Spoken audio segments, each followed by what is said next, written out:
All right. Hello, hello. All right. Elijah Grant Pereira, do not make me laugh, please. I beg you. That's serious. All right. Good evening, Millbrook. I would first like to say that I am honored to have received the Class of 2022 Founders Prize last year. It means a lot to be respected and appreciated by the faculty here at Millbrook. It also means so much to me to be honored with the same award as former Millbrook legends such as Jaden Reeves, Sam Smith, and Kevin Foley. So thank you once again. Upon receiving the Founders Prize, Millbrook students are given the opportunity to participate in an Outward Bound or NOLS course. These organizations host many trips, such as kayaking, whitewater rafting, and other fun activities. It was initially somewhat exciting to have had the opportunity to go on one of these expeditions. I was a city boy, and it would be an eye-opening experience. Then I actually realized what I'd be getting into, and I became very nervous. I'm a black kid from Brooklyn, New York. I do not enjoy the outdoors. I tried to see if I could get out of this trip when I spoke to my advisor, Mr. Tom. Instead of giving me a definitive no, he provided me with a short story. A kid a few years ago by the name of Alden also received the Founders Prize. Not so excited about being in the outdoors for a week, Mr. M went to the office to either be excused from his trip or maybe even give the Founders Prize to another deserving student. The woman in the office proceeded to laugh at him, and she told him there was no way out of it. I looked at Mr. Tom and sighed. There was no way out of this. By the time my parents and I looked for an outward bound trip that would last 1 to 3 weeks, most of them had spots that were filled. All of the 1-week programs that were once available, gone. All of the 2-week programs, gone. The only course that was open was the High Sierra backpacking course. Boom, oh shoot. All right, that one. For how long, you ask? For 3 weeks, 21 days. That's right, and if you don't know how long 3 weeks is in the context of this trip, let me break it down for you. 21 days without showering. I don't think I missed the smell of Irish Spring so much in my life. 21 days with the same 10 people. Some of you might think I'm an extrovert. You may see me running around the barn during school dances or screaming and laughing in the dining hall during dinner. Alec, Justin. The people who really know me, however, will tell you that sometimes it can appear as if I can't stand people. The truth is, it's both. And when I don't have my own room or shower to take a break from the same 10 people, you bet your bottom dollar that I'll be the Pearson that cannot be bothered with anyone else's foolishness. As you can tell, there was a lot of anxiety I had concerning this trip, but it became a challenge I knew I had to face. A few months later, junior year ends, and I land in Fresno Yosemite International Airport, awaiting transportation to the Sierra Nevada to begin my course. I was the last person to arrive at the original campsite, as my original flight was delayed by 4 hours. I arrived to a group of 9 other students and 2 instructors as they discussed norms, rules, and boundaries for the duration of our trip. After that formal discussion, everyone started introducing themselves and cracking jokes. I can't lie, the first day I wanted to get right back on that plane. I don't know whether it's because I came late and people already started introducing themselves, therefore becoming more comfortable with each other, but I found this group incredibly annoying. I can't quite put my finger on why, but I just did. Also, I tend to be extremely quiet when I meet new people. I was ready for the day to end and for everyone to be quiet so I could at least get a good night's sleep. Despite this thought, one of the many lessons that I learned during this trip was to be careful what I wished for. This is because when the humans stopped talking, the animals creeped and crawled in their natural habitat, which scared the living crap out of me. That's serious. On the way to camp, my driver, who was also the course director, Rafaela, confirmed that we would be hiking coyote and brown bear territory. So when I heard so much as a leaf fall that first night, I quivered in my sleeping bag. I was not Gabe Gersten. I could not fight these animals. I probably only got about 4 hours that night. By now, you would probably think that the rest of my experience was all negative. In truth, the first day was the only completely bad day I had for 2 weeks. Sure, there were tough times, but I began to really gel with my fellow backpackers. While I'm talking about them, let me introduce you to my new friends. First up, we've got... Damn. All right, boom. Left to right. Jack Yu, a.k.a. Thirsty Boy. You know when you're about to go to sleep, but then your roommate says something stupid to try to get the last laugh? Kyle, I know that's me. Well, on the second night, when we were all trying to fall asleep, I guess Jack didn't have enough water, and he just screamed, "I'm a thirsty boy." It was too funny, and the name just stuck. Here's Graham, AKA Dr. Phil. He seemed to be very logical and thoughtful. That mustache was huge, so Dr. Phil made the most sense. This is Sonia, AKA Timber. One afternoon after we all set up camp, like trees when they are chopped down, Sonia tripped and fell into a lake. This is Jade, AKA J-Boss. She was a really authoritative figure in the group. She always spoke her mind, and we all respected her for that. This is Jeannie, AKA Big P. Jeannie tried to copy me basically by taking my nickname and reclaiming it as hers. Nicknames aside, Jeannie was a great, energetic person that you need on a trip this long. Here's Harry, AKA Turbo. Much to the annoyance of a few people except me and Jack G, on his days to lead the trail, Harry would walk extremely fast in comparison to others. When they asked him to slow down, he would comply for about 2 minutes, and then proceed to sprint down the trails at the speed of light. This man was a complete menace, and it was hilarious to see the conflict he caused. Jack G, AKA Texas. Jack G was from Texas, and he was proud of where he came from. Sounded cool as a nickname as well. Fenya, AKA Profesora, shout out Miss Quintanilla for the Spanish. Fenya was a living encyclopedia. She knew the most peculiar facts, and she studied multiple languages at a time. She was like a teacher to all of us. Maya's nickname was Maya Papaya. To be honest, it was terrible. She didn't deserve it, but it is what it is. With this powerhouse of a team, I observed some of the most beautiful natural landscapes I'd ever seen. Whoa. Ah, Harry. Redwood trees. Graham. Okay. I saw beautiful flowers, clear blue lakes, redwood trees, and a bunch of other natural wonders. There was one day where someone observed a stream of water coming from somewhere unknown, and we stopped to have lunch at a waterfall overlooking a cliff with green trees and a lake towards the bottom. That's me in the hat. I don't look too good, but that's whatever. These are the kind of experiences that people don't get to receive very often, so I was very grateful to have had the opportunity to be in the Sequoia National Park and Forest. On Millbrook's website, it says that the Founders Prize is given annually by vote of the full faculty to a member of the fifth form who has displayed an enthusiasm for life's challenges, a creative and innovative spirit, and a commitment to the community and to team play.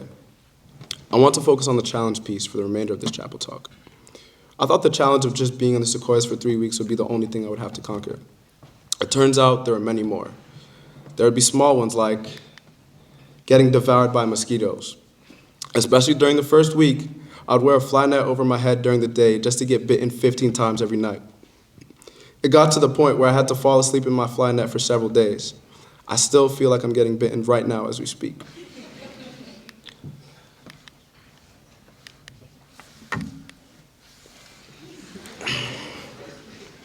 Missing food from home. Especially during the last week, all I could think about was protein. 85% of the food we ate were straight carbs, so I craved chicken wings, brisket, and burgers really hard. I'm just kidding about Arby's. Arby's is terrible. Yo. Lastly, it's not funny. I told you not to make me laugh. Lastly, taking care of business. I don't want to gross you out with the potty talk, but it was crazy going potty when there was no potty to begin with. Also, some of my fellow backpackers decided to be a little TP crazy on numerous occasions. So much so that sometimes we went without toilet paper for half of the week. Some people had baby wipes. Anyway, I don't want to. Yeah. There were big problems that came my way too. Take solos, for example. Solo is a time when you are given a certain amount of food for 2.5 days and you are left by yourself in a designated area near a water source without other students or instructors. I knew this was going to be tough. Other kids had taken similar courses and had both negative and positive experiences during solo. To be completely honest and transparent, mine was mostly negative. It started when Marie handed me a bag of snacks for the first 2.5 days. I asked her how many calories were in that bag. She replied with 1,500. I felt violated. I eat that much food for dinner in the dining hall each night. Then, right before she left, she told me where to take care of business. It was right by a tree. When she left, I decided the tree wasn't appropriate to take care of business. It did not offer a scenic view. So I looked for a spot that was at the top of a small hill that was close to my sleeping spot. Turns out I wasn't the only person that thought it was a good spot, because there was a whole bear's business 20 feet from where I was sleeping.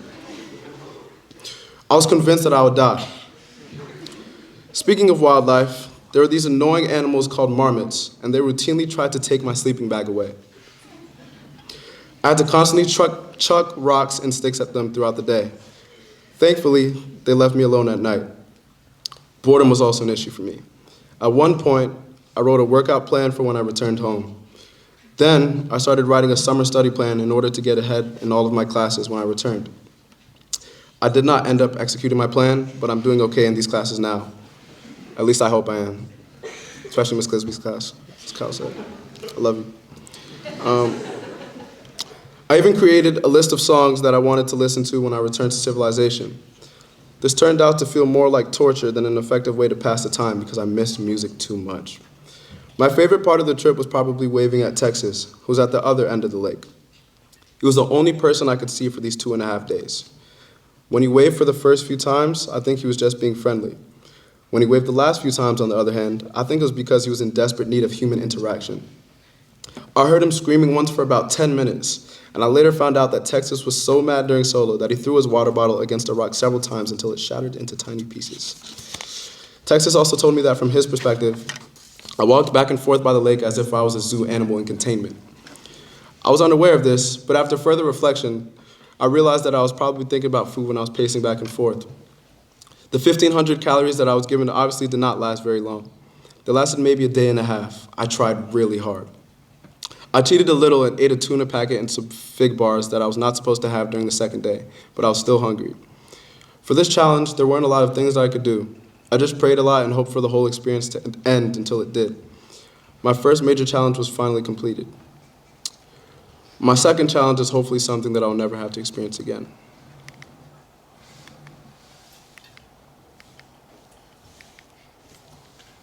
Oh, that's me during solo. I was like taking so many selfies, I didn't know what to do.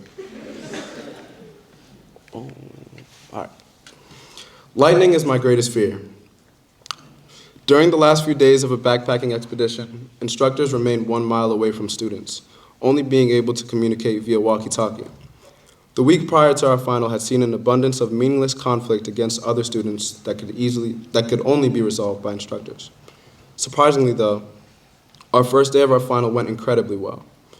Everyone woke up with a sense of purpose and urgency, and we enjoyed a beautiful lunch on a mountain peak. That's where we had lunch. After lunch though, the sky changed from a cloudless light blue to a murky gray with outlines of angry clouds. We heard thunder for the first time near the top of a ridgeline. 10 seconds after they cleared us for further hiking, lightning struck a peak of a ridgeline that would have been no less than a 40-minute hike from us.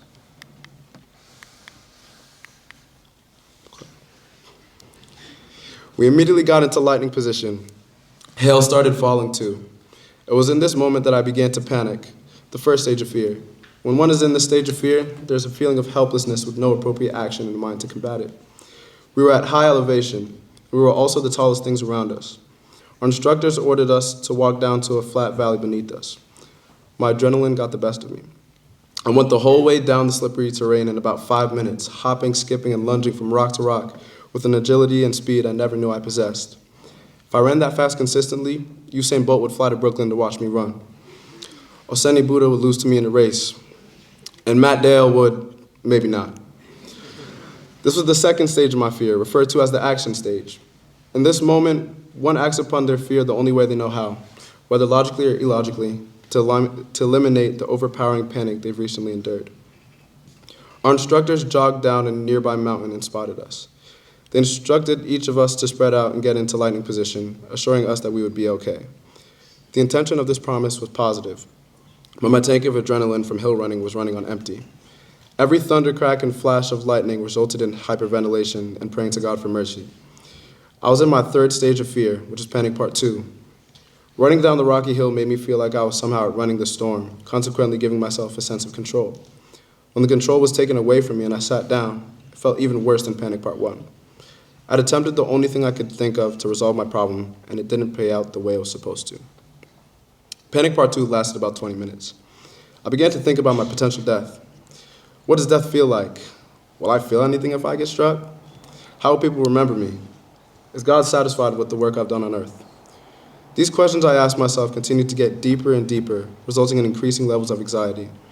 This was until I reached the point of serenity, maybe even peace.